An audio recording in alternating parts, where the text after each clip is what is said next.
It appears Joe Biden's going to rule by decree again. He's putting out an executive order on abortion. Let's look at this. We want to take you now to the White House, where President Biden is issuing a new executive order aimed at protecting abortion access. This is the first meeting of the Interagency Task Force on Reproductive Health Care Access. The president is doing this virtually while, of course, he continues to recover from COVID.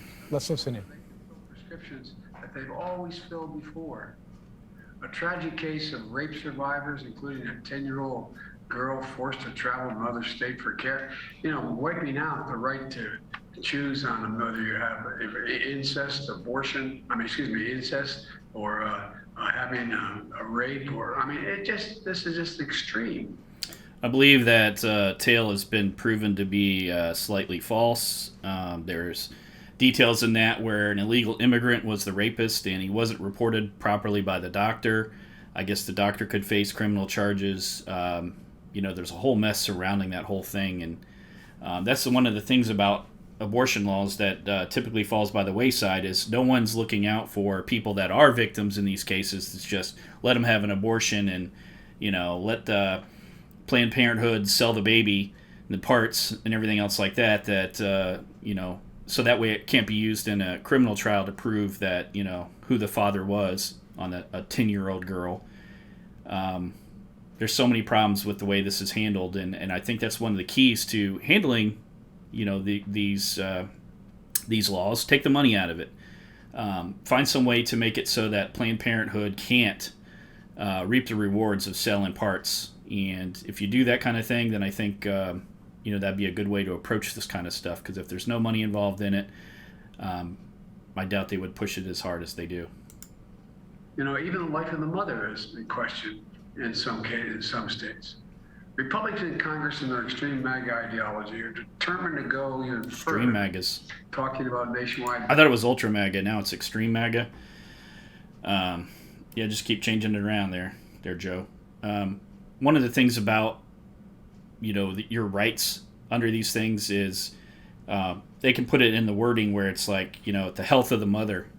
Well, what does that mean? If the health of the mother includes like her mental health, where she just doesn't want to have a baby, then if you consider that a health issue, then if you have that in the wording, then it just opens up the whole time frame to being any time, because the mom could decide at the last minute, well, I just can't decide that I want to go through this, and so therefore I fit within the parameters of needing health care. It's so convoluted that it just makes it absurd. Bans on that would outlaw abortion in every state under every circumstance, going after the broader right to privacy as well. But as I said before, this fight is not... That's what Roe v. Wade was privacy issues. And the fact that was overturned, as we know, just puts it back to the states. And the states are deciding. I understand that Kansas today decided that they didn't want to do anything about their abortions up until 22 weeks. They shot that down. There are states that are, I think, kind of going a little too far where they don't allow exceptions for rape and incest. That's just my personal opinion. But we need to find a happy medium in there where, if life is said to begin at a certain point, or at least the baby is viable, at the very least, I think most of the country agrees that we shouldn't have late-term abortions. I think by percentage, most of the country thinks that we should limit it. And if we're going to do that, we should at least have some kind of a time frame in there that's reasonable. And then if each state wants to go shorter than that, or have exclusions, that sounds fine. The whole idea that the federal government, though, Joe Biden's going to write a law from the executive branch. He's going to write an executive order and say, I want the Department of Justice to start escorting people that want abortions across state lines to another state, and I want to use government resources for that, and I want the government to pay for it through, medical subsidies and stuff like that. Whatever the program is just absurd, because you're talking about a religious belief where people don't believe you should be able to put a a person, their money, their taxpayer money towards paying for something like this.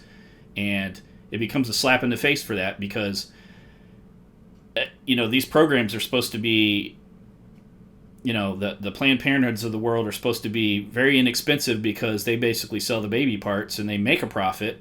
And if they're not, then, what's the whole point of the U.S. government's going to subsidize and pay for that? You're just encouraging that industry. You're encouraging those kind of things to take place because it's like a mill of money making because not over. Frustrating. And we saw that last night in Kansas. In the opinion of the people, the opinion of the Dobbs case, the extreme majority of the Supreme Court wrote, women, and this is a quote from that case, women are not without electoral or political power, unquote. Court practically dared women in this country to go to the ballot box and restore the right to choose that the court had just ripped away after 50 years. As I said last month, I don't think the court has any notion, for that matter, or the Republican Party. I'd point out that, the whole idea that, at some point Joe Biden was a fetus and he didn't get his voting rights until he was 18. And so young kids don't have a voting right. And I don't know what that has to do with the whole idea that a person is, they have the power of that. Well, that's all great. When does the baby get any kind of say in, does it have to be born? Is it a certain point after it's born because, mom makes the decision because she carried it? I mean, is there something where, I guess I would say is it takes two people. You're talking about at some point it's a life, will eventually be a life. So the end result is it will be a life. So how are you not interrupting that process, and how is it relevant to what a person's voting rights are to that decision? They act like this is taking away a person's complete control over their health and their privacy about the matter, and that just seems to me like a ridiculous argument. For that matter, decide how far to press their extreme agenda and how women are going to respond. They don't have a clue about the power of American women. Last night in Congress in Kansas, they found out women and men did exercise their electoral and political power. With a record turnout, voters of Kansas defeated a ballot initiative to remove the right to choose an abortion from the Kansas Constitution. It's in the Kansas Constitution. They're trying to strike it and eliminate it from the Kansas Constitution. In a decisive vote, in a decisive victory, voters made it clear that politicians should not interfere with the fundamental rights of women. And the voters of Kansas sent a powerful signal that this fall the American people will vote to preserve. He's right, and I think that most voters probably would put it on there where they don't want it completely eliminated. And that's the challenge that you have, where states around it can say, oh, well, we're going to eliminate it for all cases. We're going to eliminate abortion. And, this did send a message, even though the bigger point is that their law still limits abortion. It limits it on a time frame and all those other kind of things. So they were voting to keep the status quo and not change that either. So protect the right and refuse to let them be ripped away by politicians. And my administration has their back. No, today I'm signing the second executive order I'm about to sign that responds to the healthcare crisis that has unfolded since the Supreme Court overturned Roe and that women are facing all across America. Healthcare crisis is, it's hard for me to even understand how they think this. Healthcare crisis is women can't choose, can't get an abortion even in the case of incest, even in the case of rape.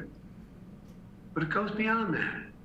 There are a lot of women who take prescriptions prescribed by their doctors and have been taking for some time for other conditions, for arthritis, for epilepsy, for Crohn's diseases.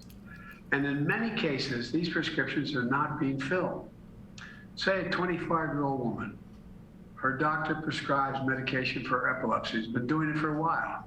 She goes to the pharmacy. The pharmacist won't fill the prescription because the same medicine could also cause a miscarriage. So she's not getting the medicine she needs for her epilepsy, whether she's pregnant or not. The pharmacy has no right to do that. Just yesterday in Idaho, the Justice Department filed a lawsuit to make sure that pregnant women facing serious threats to their health can get the medical care they need in Medicare-funded emergency rooms. Under federal law, no woman, whether pregnant or not, no matter where she lives, should be turned away or denied necessary treatment during a medical crisis. The Justice Department stepped in to make sure that this extreme state law criminalizing abortion does not put women's health and lives at risk in these situations. You know, this executive order also helps women travel out of state for medical care. Secretary Becerra is going to work with states through the Medicaid to allow them to provide reproductive health care for women who live in states where abortions are being banned in that state. The executive order makes sure healthcare providers comply with federal laws so women don't face delays or denials of medically necessary care. And this executive order advances research and data collection to evaluate the impact of this reproductive health crisis is having on maternal health and other health conditions and outcomes. This executive order. So he's establishing that people have a right to get medical care. So now it's a fundamental right to get, whatever you need. I guess if you're going to hand out crack pipes and stuff like that at the expense of taxpayers, I guess this is no different. Bills are the first one I signed last month that created this task force in the first place. And that also will help safeguard access to health care, including the right to choose and contraception. Promote safety and security of clinics, patients, and providers. Protect patients' privacy and access to accurate information. Let me close with this.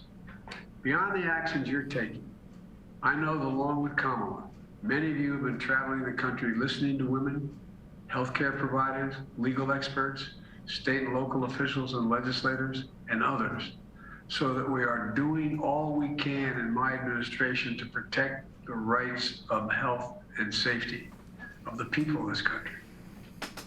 Their perspectives are going to inform the work of this task force and the recommendations you make to me.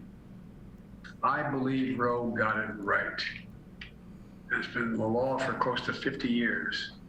And I commit to the American people that we're doing everything in our power to safeguard access to health care, including the right to choose that women had under Roe v. Wade, which was ripped away by this extreme court. But ultimately, Congress must codify the protections of Roe as federal law. And if Congress fails to act, the people of this country need to elect senators and representatives who will restore Roe and will protect the right to privacy, freedom, and equality. I'll stop there and turn this over to the Vice President. There's so much more to say, but I'm anxious to hear from all of you. Thank you, thank you, thank you. Block women from traveling out of state to receive reproductive care. The president said the fight to protect reproductive rights is not over. And he pointed to Kansas, where voters defeated a measure that would have removed the right to choose from the state constitution.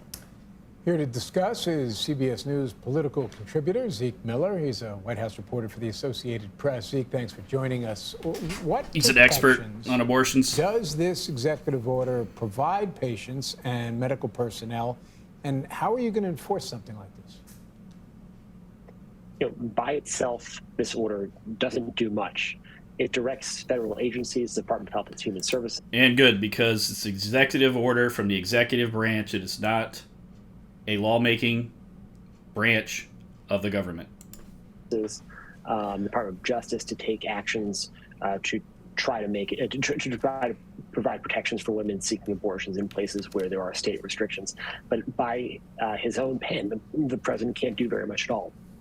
What is new today, though, is the president directing the Department of Health and Human Services to explore ways of creating essentially a Medicare waiver system for states that do provide abortion services and allow that to take place, to provide abortions to women who cross state lines to their states both to support the travel and also to provide coverage under Medicare for that.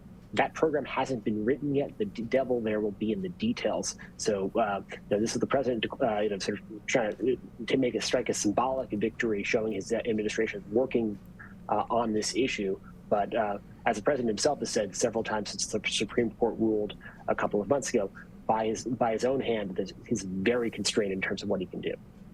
And Zeke, how is the Biden administration prepared to respond to states that have abortion restrictions if they end up claiming that the federal government is overreaching with this executive order? That's the White House has said multiple times that federal law trumps state law, and we saw that in the case of the law. Yeah. So the Constitution says that what's not explicitly given to the feds is reserved for the states or the people. And I guess we forget about that because, Joe Biden says, federal law trumps state law. And that's the problem with Roe v. Wade is it was nothing more than saying that, or the left was trying to say that it was a constitutional right to abortion. There's nothing in the Constitution that guarantees that. There's nothing in the Constitution that guarantees any kind of health care. And this would be no different than saying, like, if a person's got cancer, the federal government is going to guarantee that they are able to get their medicines and everything like that through Medicare, Medicaid. It is absolutely ridiculous to the idea that you're trying to attach a constitutional right to something that isn't in the Constitution, and then you're trying to use the federal government to override state governments to say that there is, and to even use the Department of Justice as a political weapon to say, oh, you've got to enforce this and make sure that these people are safe in these conditions. What a misuse of government from somebody that's trying to, pass an executive order and try to make laws. Lawsuit filed by the Department of Justice against Idaho's restrictive abortion law that the Department of Justice is reading because it had a sort of a convoluted carve out for cases of rape and incest, or where the life of the mother is at stake. It could run afoul of federal law that governs how doctors and healthcare facilities are supposed to treat all patients in an emergency situation, and or a woman in labor, and that would essentially would put that law afoul of federal law, and that's sort of the fundamental of our constitutional system, where the federal government trumps state law. So they're saying that's not an overreach. The one wrinkle is that there is a existing federal law that bars use of federal funding directly for abortions. The Hyde Amendment, the White House has said. They recognize that is the law of the land, and they are not trying to overturn that at this moment. So how that regulation, that waiver system is written at the Department of Health and Human Services within the constraints of the Hyde Amendment will really be something that states will be following and could potentially be the subject of future lawsuits. Okay, Zeke. So today is the first meeting. So this is no different than, you take in any agency like the EPA, that essentially it's people that are not elected, and yet they're able to make rules and laws and fine people and close down companies and all these other kinds of things without there being a law passed. This is going to result in something very similar, and you're going to have all these government agencies are going to try to issue these rules. Well, there's the Hyde Amendment, but in this case, when it's, the health of the mother, then we point you over here to where you have to provide care, and it's all changing definitions and changing the way things are applied, rules are applied, and they make loopholes and they make ways for agencies to step past it a little bit, and then they order the DOJ to not go in there and enforce it, and it takes lawsuits and years, and then when they lose in court, what do? They issue another ruling. It's the Supreme Court, same kind of thing. They issue a ruling, and it's like, well, we're just going to ignore that for the federal government. We're going to allow military bases in these states where abortions are restricted to have and give abortions to the military because that's federal lands. Even though it's in the state and is subject to the state law, we're the feds. We can ignore it, and we can make an exception because we're the federal government, and we can do that. This is all just a system of, something goes wrong, they get sued, and they say, oh, well, we can't do it that way. Well, let's rewrite it and do it a different way. And it's just perpetually problem that needs to be directly fixed. If Republicans take back the House and Senate, we need to see something where the Supreme Court, for example, their rulings need to have some kind of teeth, not that they could just be ignored. When these agencies and stuff ignore those kind of things, there needs to be some kind of consequences. People need to be fired. People need to be impeached. If we don't have a system that there's any punishment for violating the rules, violating the law, then what good are the laws to begin with? If they can be ignored, they can be bypassed, then they have no effect. They're worthless. And that's some of the things we need to fix. This shows some of the problems. I'm not a very big advocate. I think there should be some exceptions. I'm not totally against abortions. I think there should be some exceptions carved out, maybe some time frames. I think that's reasonable for what most of the country wants. But we can see that the federal government and Joe Biden and the left just has no concept for what's right. And it's something we're going to have to deal with.